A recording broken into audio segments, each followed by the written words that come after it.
pitching wise, have you made your determination how you're going to attack this weekend? Well, we have, but we haven't talked to them yet. The pitchers, we're getting ready to practice in about 2 hours, and we just want to talk to them first, so we can either announce it later today or in the morning. Okay. Hey, just I guess we'll start with Kansas State because that's who you play first. What have you seen from them this season? Well, obviously they're going on the road and playing some really good competition. They lost a tough one last night. I had an opportunity to watch it live, as I think all the coaches did, and they played a few different people, and they swung the bats pretty good. It's a different team than last year. A couple, three starters back, and a couple guys they filled in are guys that we knew about that were in the transfer portal. Other than that, just what we've seen. They'll be scrappy, and I feel like that they probably feel that they should have won last night's game, and we'll be getting their best effort on Friday. Do you feel like you planned this getaway weekend perfectly given what it looks like outside your stadium? So far, unless we get stuck in the snow on the way down there tomorrow, so it's pretty good timing. If it was going to happen, that we could get out of town, and then you look at the forecast for the next week or two. Once we get back, it looks pretty good. So that's some good for our guys to look forward to that. Hutch, go ahead.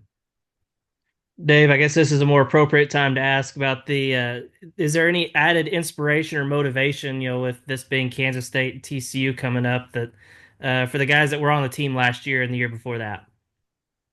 Well, I mean, it's not something that we address. I mean, obviously, it's a different year. But we're just going to try to beat K-State on Friday, and we'll do what we need to do.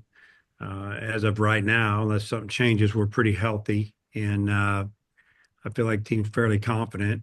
We could have done some things better this past weekend, but we addressed those today. This will be our first time we've met with the team since Monday. So, but yeah, I don't feel like it's that way. In baseball, it's year to year, and then when you get to that year, it's weekend to weekend, and we're just going to try to, play well the game that's in front of us.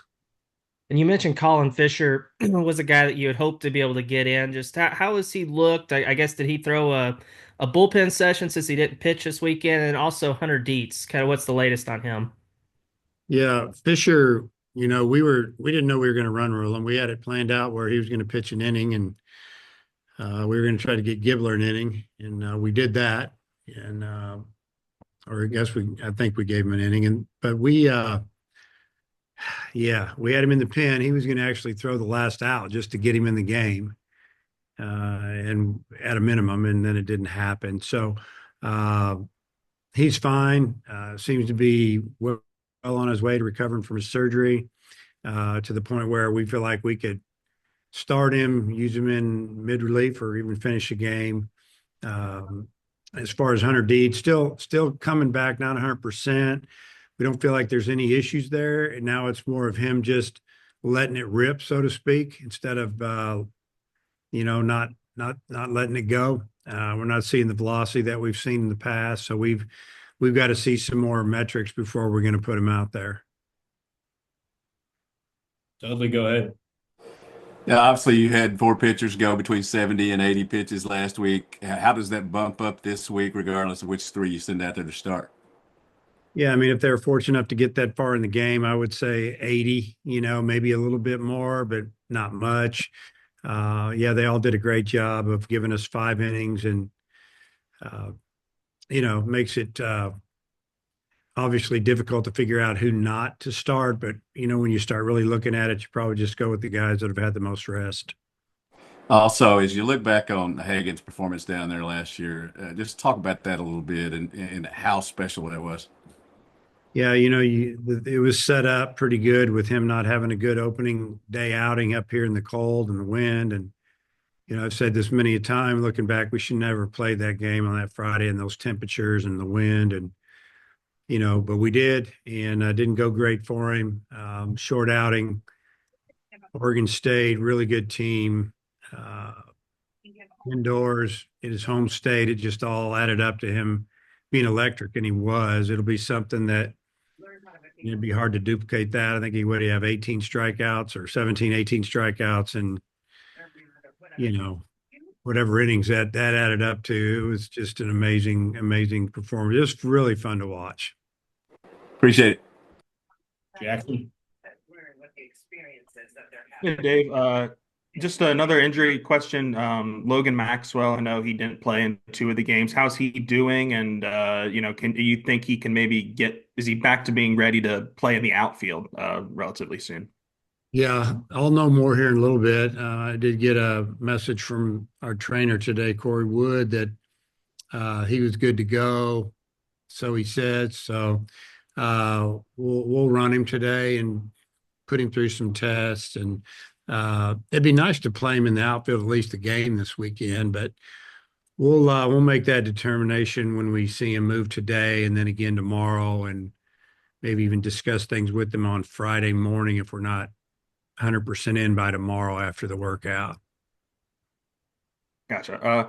2 guys that struggled at the plate this weekend, Rocco and Nolan, and they had really good springs and, falls when, before Rocco got the injury. I mean, how do you kind of address when a guy has a really good preseason, it doesn't quite come the first weekend? I mean, is there a lot of talking about it, or do you try and just let them do their thing and not panic at all yet? Yeah, there's no panic at all, but there is definitely some discussions with them about their approach. And sometimes it's just the way it goes. The one at bat with Rocco that I wish we could get back was when he got a 3-1 pitch and he got jammed off the side armor, because that's not him at all. That's not his personality. He's going to let that barrel get to the ball pretty good there and not get beat, and he got beat. And Souza, just didn't make adjustment on changeup, wasn't seeing it, and he's done well. Still played really good defense, and hopefully those guys will get it going this weekend. Last one from me, Tate, McGuire, Dylan Carter, 2 guys that pitched well this weekend. And I know Dylan went more than an inning. Are those guys that for now are going to be one appearance a weekend guys, or could they maybe be, getting Friday, Sunday action and being big parts of the bullpen in terms of 1 inning, multiple days, maybe? Oh, they could do 1 inning multiple days easy. Both of those guys are built up for a lot of innings. I see them more as, mid relievers, 2 and 3 and 4 inning guys, one time a weekend. But whatever we need to do, obviously we feel like we've got a lot of good arms. So I don't think we have to, double up too many guys early this season unless we were just trying to get them ready to do that in league play. But yeah, those guys, they can fit either of those roles you just mentioned.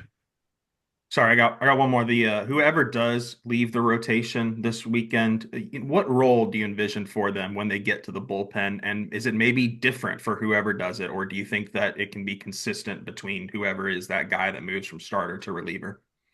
Yeah, I think you probably see him more towards the back of the game, although, it depends on what we've done, with our back of the game guys, because you've got 2 guys that are pretty good back there right now, and then you throw in another one. So I really think it depends on what kind of the game tells us to do. Do we need to bring in, one of these guys in the 5th, let them roll, until they hit a pitch count, or, if things are going well and then they get tight, we just use them in the 8th and the 9th. So it's a good problem to have that we're going to have that option this weekend. Thanks, Dave. Kevin, go ahead. Thanks, Coach. You talked about, and you just mentioned it, having 2 guys on the back end right there. I'm assuming that's Christian Fouch and Carson Wiggins. I know you like to use multiple closers. That's still the plan moving forward?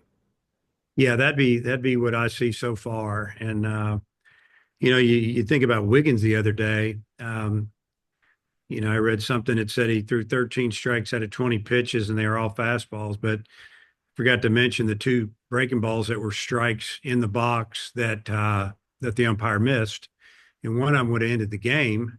I think he just fooled him because it was nasty. And you guys could probably see it from up there. They were strikes, and it wasn't like they were just on the edge. So He's got a secondary pitch, can get you off that 99-mile-an-hour fastball, and you have to respect it because it's a good one. So, we're excited that, he came in and showed a little bit of that and did it in a real game, and you'll see him again this weekend. Thanks, Coach. Matt, back to you. Yeah, hey Dave, you committed to going to Arlington before anybody really knew what this was, and the games down there have obviously grown out into multiple weekends now. Why do you think this has been such a successful venture for the Rangers? I think that it's because of the way the tournaments run. It's a lot. There's a lot. It's run really well. The players are treated well. The teams are good. Obviously, the field's incredible. The hotels are right there. Connect to the stadium, right across the street from the stadium. There's some things to do around the ballpark as far as restaurants. It's a really good setup. I mean, it starts with your practice on Thursday. I mean, you got a grounds crew that treats you good. A lot of times you get to these pro parks, these grounds crews, they're a little fussy and they don't really like what's going on, and you're tearing up to their field and all that type of stuff. And you don't get that feeling here. And I've been in a lot of tournaments over the years, and it's just a little bit different feel. And then the fact that it's so good for us because of the location and 5.5 hours south. We have a lot of alumni in the Metroplex area, and then a lot of our fans from Arkansas or this area like to get away, and they can drive if they wish, fly, whatever. It just makes sense, honestly. You mentioned Cam Kozel the other day. I think you threw out a lot of positions that you might put him at. I think you might have even said catcher. I don't know if you were joking or not there. But realistically, if he were to get into the lineup and it wasn't at second base, what are the spots where he could compete? Well, he can play a lot of positions. Right now, obviously our third baseman's doing really well. But if there was an injury or needed a day off, he could go to third. We could put him at first, and we've worked him out there a little bit. So you start talking outfield, probably do that. And yeah, I've talked to Cam a couple of times. I think the latest was last week about catching, that something he might want to try because he's a left-handed hitter and he's very strong and physical. You saw what happened when the big boy ran into him the other day. It didn't even phase him. And it's, you never know. We've had some infielders here that have become catchers and did a pretty good job. And obviously Tom Pagnozzi's the first one you mentioned, and then Jimmy Kramer's a long time ago in like 1985 was a third baseman out of Little Rock and hit left-handed, and there was things going on there, put him behind the plate. He made it to the big leagues as a catcher. And so, you never know, just looking at body styles and attitude and their makeup and toughness, and you can see a little bit of traits of a catcher and, whatever, but he's a good ball player and he cares about the team, wants the team to win. Even when he's not playing, he's standing right up there getting after it and cheering his teammates on. And I really appreciate that. Hey, and I got one more for you on Arlington. When you played TCU down there 2 years ago, there were 21,000 people in the stands. And last year, I think when you played Oklahoma State, there were 17, 18,000. These are huge crowds, some of the biggest outside of Omaha every year. Does it ever get old playing in front of that? And what's that experience like for the kids or the guys who have not played in there before? Yeah, I don't think it'll ever get old. I mean, that's pretty exciting when you think about it. First couple of weeks of the season, you get to play in front of 15,000 plus, maybe 20,000 plus. And, it's something I think the players really enjoy. It gives them an opportunity to hear it, see it, just get the feel of what it's like to be in that type of atmosphere that's not your home park. And I think the experience that you gain from that, I don't see how it could not help you down the road. Levi, go ahead. Coach, with the talent that you'll be facing from these squads from TCU, K-State, and Michigan, how does this talent compare to what you'll see later on in SEC play? Well, I'll probably be able to talk about that more on Monday or next week, but just on paper and you see what's going on, you have two of the teams, I mean, they've all gone on the road, but two of the teams are 4-0 on the road, which is really impressive. So that tells you something there about the talent. And you start with Michigan. I mean, they really hit the ball, scored a lot of runs this weekend, did a great job. They fielded it as well. They only made a couple errors, and TCU does what they do. They find ways to win. They'll hit, they'll field, they pitch, and K-State coming out of the cold like they did and heading down to, I think, South Carolina or way down south, playing some really good teams. Probably the team that's going to obviously the most frustrated coming in, and they're going to give a great effort. And I know Pete Hughes, their coach, pretty well, and you follow his track record, especially after that loss last night, because it felt like it was a game that they feel like they should have won. And watching it, that's what I saw. I think the competition is going to be great. And, comparing it to the rest of the league is hard to say. But it's definitely, to me, no knock on Washington State. They had a lot of new guys. They traveled, they've been outside. They had a solid team. They really didn't walk us till the last day. They walked us the last inning of the first game, and then they walked us on Monday. Other than that, they threw a lot of strikes and played pretty good. But this is going to be a step up in competition for us. Thank you, Coach. Hutch, go ahead.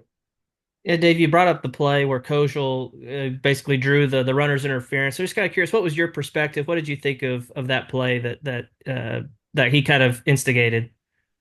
Well, it's his baseline. A lot of guys would have stopped and let that ball come to them. If he does that, the runner's safe at first and the runner's safe at second. So they got 2 on and no outs. He saw the right-handed hitter was going to try to push it past our lefty, started coming in, and we've talked to our second basemen about it. That is your baseline, and you just go attack the ball. The runner has to get around you, and obviously he just stuck his nose right in there and kept going for the ball, and it worked out for us. I thought it was a really, really headsy baseball play. And along those lines, just kind of how would you assess your defense as a whole? I think you fielded 985. Just how did you feel this past weekend?